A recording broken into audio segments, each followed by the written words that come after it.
सल्लल्लाहु अला मुहम्मद सल्लल्लाहु ताला अलैहि वसल्लम। मोहतरम सामीन व नाज़रीन हज़रात, आज एक अहम मौजू लेकर आपकी खिदमत में हाजिर हुआ हूँ कि वादा किसी से करो तो वादे को पूरा करो।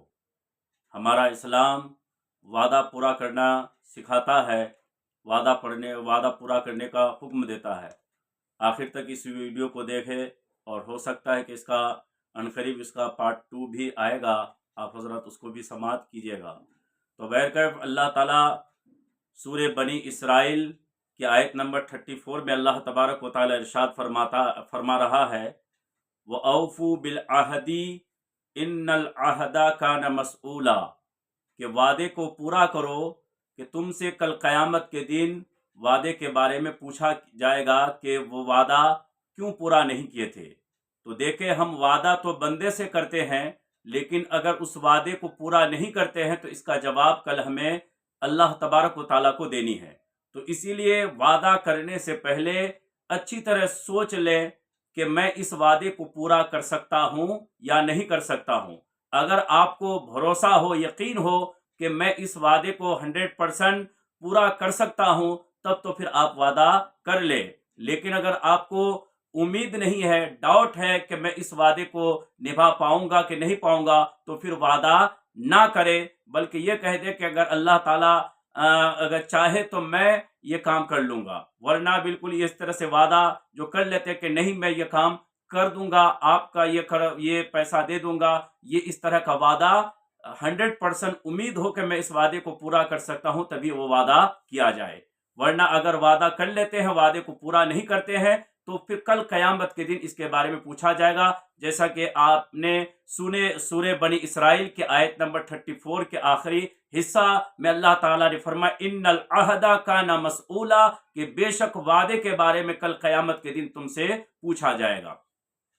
हजरत मुसअब बिन उमैर रदी अल्लाह ताला अन्हु ने जब कलमा पढ़कर मुसलमान हो गए, तो दायरा इस्लाम में दाखिल हो गए, मोमिन हो गए, मुसलमान हो गए, तो आपकी माँ जो है इस्लाम कबूल करने से पहले बहुत प्यार करती थी, हर महीने में कीमती जोड़ा जो है दिलाया करती थी।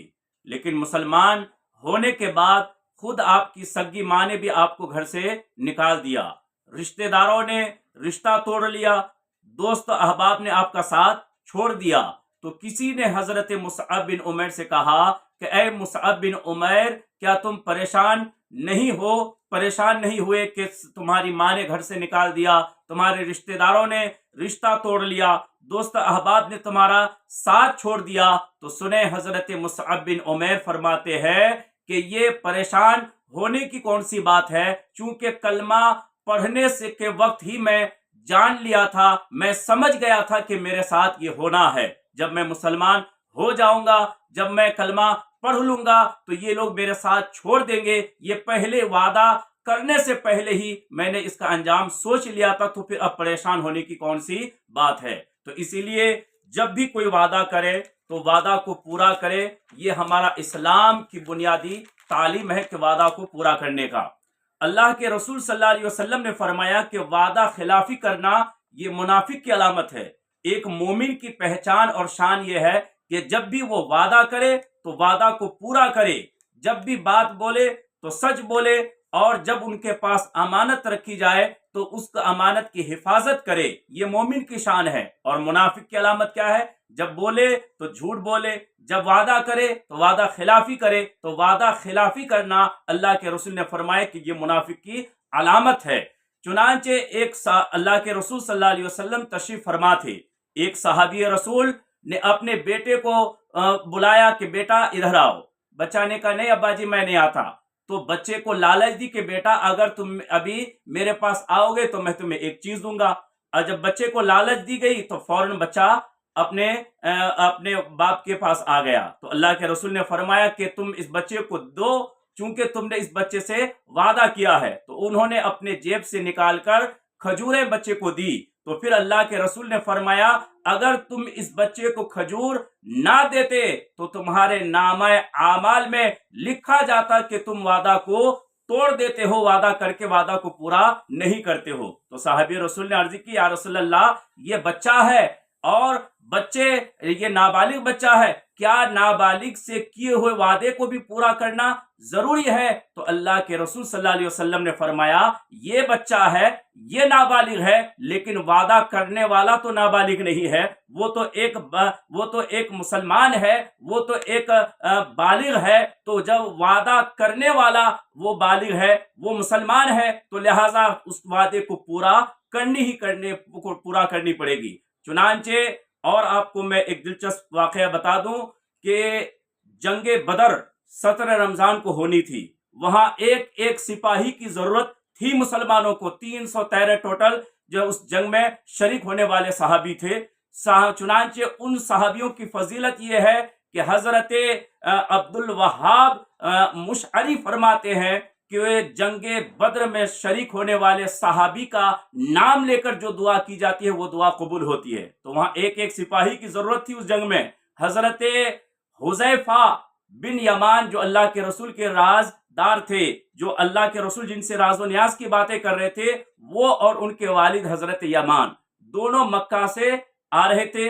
راستے میں ابو جہل نے پکڑ لیا، گردن پہ تلوار رکھ دی، کہاں جا رہے ہو؟ کہا کہ ہم جو ہے مدینہ جا رہے ہیں۔ کیوں جا رہے ہو؟ اللہ کے رسول کے زیارت کرنے کے لیے۔ کہا بالکل پکی بات ہے۔ تو کہا کہ وعدہ کرو کہ یہ جو مسلمانوں کے ساتھ جو ہماری جنگ ہونے والی ہے، اس جنگ میں تم مسلمانوں کا ساتھ نہیں دو گے، مسلمانوں میں شامل ہو کر ہمارے خلاف جو جنگ نہیں کرو گے۔ چونکہ تلوار گردن پہ تھی، وعدہ کر لیا کہ ہاں ٹھیک ہے، ہم اس جنگ میں شامل نہیں ہوں گے اور مسلمانوں کی مدد کر کے تمہارے ساتھ جنگ نہیں کریں گے۔ چنانچہ جب مدینہ آ گئے، اللہ کے رسول کی زیارت کی، صحابہ کرام خوش ہو گئے کہ حذیفہ ایک بہادر تھے، ایک بہادر ہم کو مل گیا۔ یہاں ایک سپاہیوں کی ضرورت تھی، 2 سپاہی ہمیں اور مل گئے۔ پہلے 313 تھے، ان دونوں کے شامل ہونے کی وجہ سے اب 315 ہو جائیں گے۔ لیکن حضرت حذیفہ بن یمان نے کہا کہ اللہ کے رسول، جب ہم مدینہ آ رہے تھے، ابو جہل نے ہماری گردن پہ تلوار رکھ دی تھی اور ہم سے وعدہ لیا تھا کہ تم جو ہے اس جنگ میں شریک نہیں ہوگے، اور ہم دونوں بابا بیٹے نے جو ہے وعدہ کر دیا ہے، تو وہ کافر ہے، وہ گردن پہ تلوار رکھ کے وعدہ لیا تھا، لہٰذا اس کے وعدہ کو پورا نہیں کیا جائے گا، ہم دونوں جو ہے اس جنگ میں شریک ہوں گے۔ اللہ کے رسول صلی اللہ علیہ وسلم نے فرمایا کہ نہیں، وہ کافر تھا، وہ ابو جہل تھا، وہ کافر تھا، لیکن تم جو وعدہ کیے، تم تو مسلمان ہو، لہٰذا تم پر لازم ہے کہ وعدے کو پورا کرو۔ ان دونوں نے کہا کہ اللہ کے رسول، اگر اس جنگ میں ہم شریک نہیں ہوں گے تو ہم محروم ہو جائیں گے۔ تو اللہ کے رسول نے فرمایا یہ بات تمہیں وعدہ کرنے سے پہلے سوچنی تھی، چونکہ یہ جو جنگ بدر ہونے جا رہی ہے اور کافروں سے ہم جو جنگ کرنے جا رہے ہیں، جس خدا کی مدد پر ہم بھروسہ کر کے جنگ کرنے جا رہے ہیں، اسی خدا کا حکم ہے اوفو بالعہد، کہ وعدے کو پورا کرو۔ تو لہٰذا اللہ کا جب حکم ہے کہ وعدے کو پورا کرنے کا، تو اس جنگ میں تم بھلے ہی شریک نہ ہو سکو، لیکن تم کو وعدہ پورا کرنی پڑے گی، چونکہ وہ اگر جن سے تم نے وعدہ کیا تھا وہ کافر ہے، لیکن چونکہ تم مسلمان ہو، اس لیے تم کو وعدہ کو پورا کرنی پڑے گی۔ تو اس سے ہمیں کیا سبق ملتا ہے، کیا نصیحت ملتی ہے؟ کہ وعدہ کا پورا کرنا اسلام میں بہت ہی ضروری ہے۔ میں نے آپ کو قرآن کے حوالے سے بھی بتایا اور یہ بھی بتایا کہ بچے سے بھی کیا ہوا وعدے کو پورا کرنا ضروری ہے۔ کافر سے بھی اگر کوئی وعدہ کیا ہے تو اس وعدے کو بھی پورا کرنا ضروری ہے۔ لیکن آج بڑے افسوس کے ساتھ کہنا پڑ رہا ہے کہ آج ایک مسلمان دوسرے مسلمان سے وعدہ کرتا ہے، لیکن آج اس وعدے کو پورا نہیں کیا جا رہا ہے۔ تو بتائیے کہ میدان محشر میں پھر کیا جواب ہوگا ہمارے پاس اگر ہم سے ان کے بارے میں پوچھا جائے گا؟ یہ 100%، چونکہ قرآن میں ہے ان العہد کان مسئولا، کہ تم سے وعدے کے بارے میں پوچھا جائے گا۔ تو اسی لیے عزیزان ملت اسلامیہ، کسی سے بھی وعدہ کرنے سے پہلے یہ سوچ لے کہ میں اس وعدے کو پورا کر سکتا ہوں کہ نہیں۔ اگر آپ کو یقین ہو کہ میں اس وعدے کو پورا کر سکتا ہوں تو وعدہ کرے، ورنہ پھر وعدہ نہیں کرے۔ اور اگر جو وعدہ کر چکے ہیں تو اس کو پھر آپ بالکل پورا کریں، یہی اس کا پیغام ہے۔ آخر دعوانا الحمدللہ رب العالمین۔